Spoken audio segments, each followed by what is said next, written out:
আজকে এত সুন্দর একটা ধামাকা রেসিপি করতে গিয়ে কি সর্বনাশ হলো আমার সাথে ও রায়নের সাথে।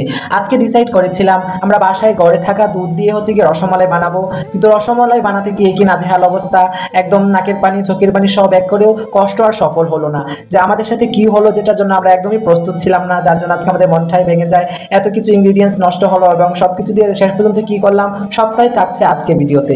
তো ভিডিওটা দেখার জন্য পুরো ভিডিওটা দেখতে থাকো, আর সব কি হয়েছে না হয়েছে তোমাদের সাথে সব কিছুই শেয়ার করব। আসলে মাঝে মধ্যে মনটা এমন খারাপ হয়ে যায়, যা কিছুতে হাত দিয়ে সব কিছু কেন জানি নষ্ট হয়ে যায়। আসসালামু আলাইকুম বন্ধুরা, সবার কি অবস্থা, সবাই কেমন আছো? আশা করছি অনেক ভালো আছো, আমিও অনেক ভালো আছি, আমরা সবাই অনেক ভালো আছি আলহামদুলিল্লাহ। তো আজকে গিয়ে বাসায় ভেবেছিলাম যে রসমালাই তৈরি করব। তো বাসায় পর্যাপ্ত পরিমাণ অনেকটাই দুধ ছিল, তো বলতেছে আমার ছোট ভাইটা তো চলো আমরা মিষ্টি বানাই। এর আগে আমরা আরো 2-3 বার ট্রাই করে খেয়েছি, বাট আজকে একটু ইনগ্রিডিয়েন্টস বাড়াতে মানে বেশি করে দিতে চাচ্ছিলাম, দিয়েছিলাম, যার জন্য হয়তো এমন হয়েছে। আমি আমি তা আসলে সঠিকটা জানি না আসলে কেন এটা হয়েছে।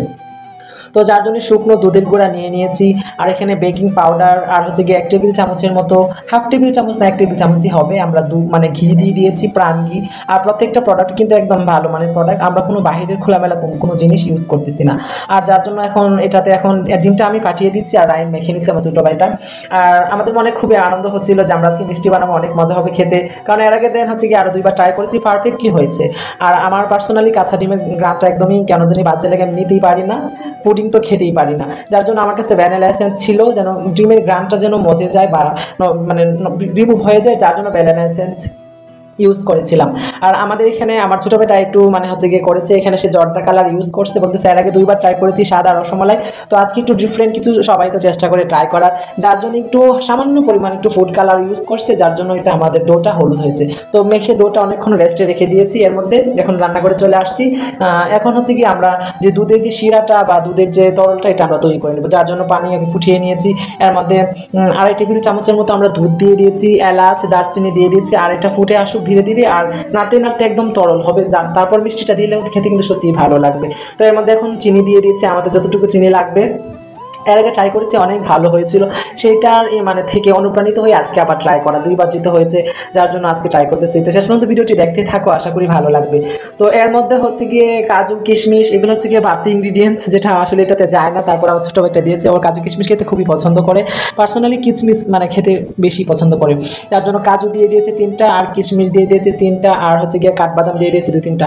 আর এদিকে গিয়ে আমি আর রায়ন মিলে গিয়ে মিষ্টিটা তৈরি করে নিচ্ছি, আর ডোটা বানিয়ে 10-15 মিনিটের জন্য রেস্টে রেখে দিয়েছিলাম, একটা ভালো শেপে চলে আসছে। তো ফার্স্টেই গিয়ে বৃত্ত আকারে গোল করে ট্রাই করতেছিলাম, তবে ছোটো রায়ন বলতেছে ওইভাবে তো খেয়েছি, আজকে একটু লম্বালম্বি করে তৈরি করো, যার জন্য আবার ওইটাকে ভেঙে দেন, এরপর গিয়ে আর নতুন করে বানাচ্ছি সবগুলো। তো আশা করছি ভালো হবে, জানি না, কিন্তু তোমরা সব ফুল ভিডিওটা দেখো, কি হয়েছে না হয়েছে সবটাই শেয়ার করবো। এক এক করে সবগুলো ধীরে ধীরে আমি এরকমভাবে আমি বানিয়ে নিলাম। আর আমি একা একা বানাচ্ছিলাম, আর ওইদিকে সে দুধটা সে জাল দিতেছে, ফুটাচ্ছে, যার জন্য ও ওইদিকে রান্না করে, আর আমি এখানে সবগুলো মিষ্টি ফাইনালি বানিয়ে নিয়েছি রসমালাইগুলো। এখন ওইদিকে দুধও ফাইনাল একদম হয়ে গিয়েছে, যার জন্য এখন প্রস্তুত, আমি রান্না করে চলে আসছি। এখন সবগুলো মিষ্টি কি দিয়ে দিলাম রসমালাইগুলো, তো এখন দেখা যাবে কি হয় না হয়। তো এখন বন্ধুরা যেটা হবে, যার জন্য আমি একদমই মুঠেই প্রস্তুত ছিলাম না, তোমরা আশা করি দেখেই বুঝতে পারবে।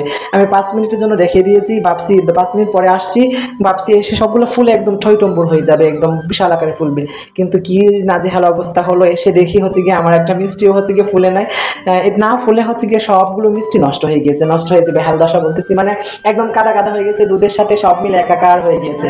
কি আর করবো বলো, তারপর এটাকেই খাবার তৈরি করে নিলাম, কারণ দুধের জিনিস ফেলানো তো যাবে না, অনেকগুলো জিনিস দিয়েছে।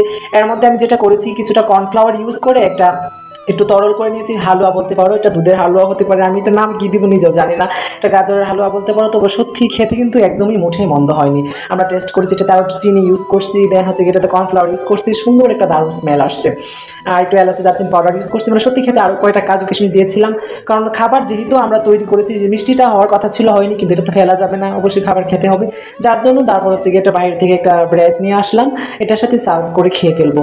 চাচ্ছিলাম হয়তো মিষ্টি খাবো, মিষ্টি হয়নি, তো কি হয়েছে, ফেলানো তো যাবে না, কারণ এটা অনেকগুলো দুধ, অনেক কিছু কাজু কিশমিশ ইউজ করছি। ফাইনালি গেস সত্যি সত্যি বলছি, খেতে কিন্তু সত্যি অমৃত ছিল, এক কথায় অসাধারণ, যার জন্য গিয়ে আমি অলরেডি রাইনকে দিয়ে দিয়েছি, সে এখানে খাচ্ছে, ও বলতেছে ওয়াও সত্যি অনেক মজা হয়েছে, দেন আমিও ট্রাই করলাম, সত্যি অনেক ভালো ছিল খেতে, একদমই বন্ধু। তো ভিডিওটা কেমন হলো জানিও, আজকের মতো এখানে বিদায়, সবাই ভালো থাকো, আল্লাহ হাফিজ।